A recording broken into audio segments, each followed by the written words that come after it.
Border officers at risk from fentanyl exposure after drug seizures.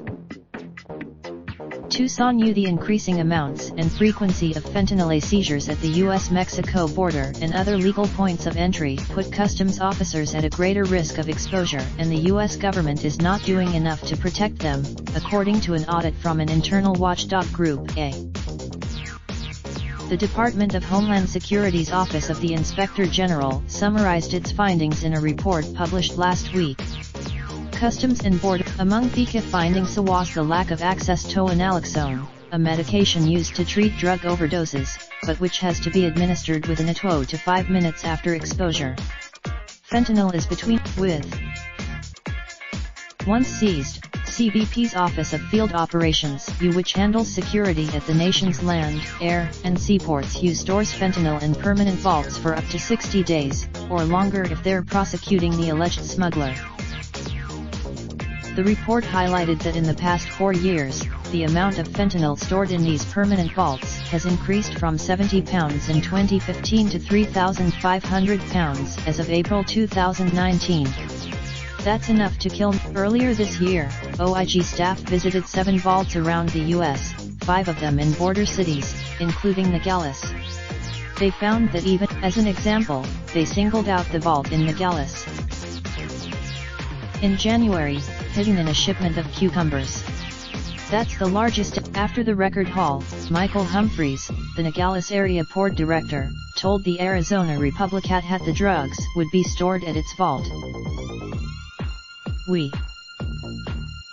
The OIG report noted that at 2 of the vaults, including the one in Nogales, naloxone was available to officers, but the medication was locked inside a box that required a code to open it.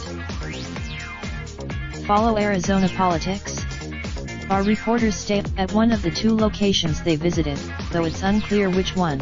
Investigators said they saw that TAC staff had a paper with the access code taped on the wall next to the box. However, the report recommended that CBP update its guidelines on handling and storing of fentanyl, including making naloxone more readily available and providing training to its staff on how to properly administer it.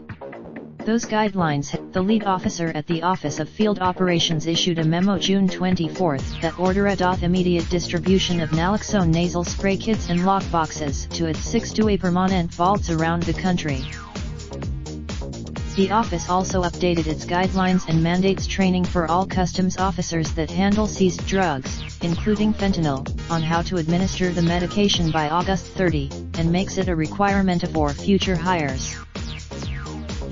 The U.S. Attorney's Office in Arizona is prosecuting the driver involved in the record fentanyl seizure in Nogales.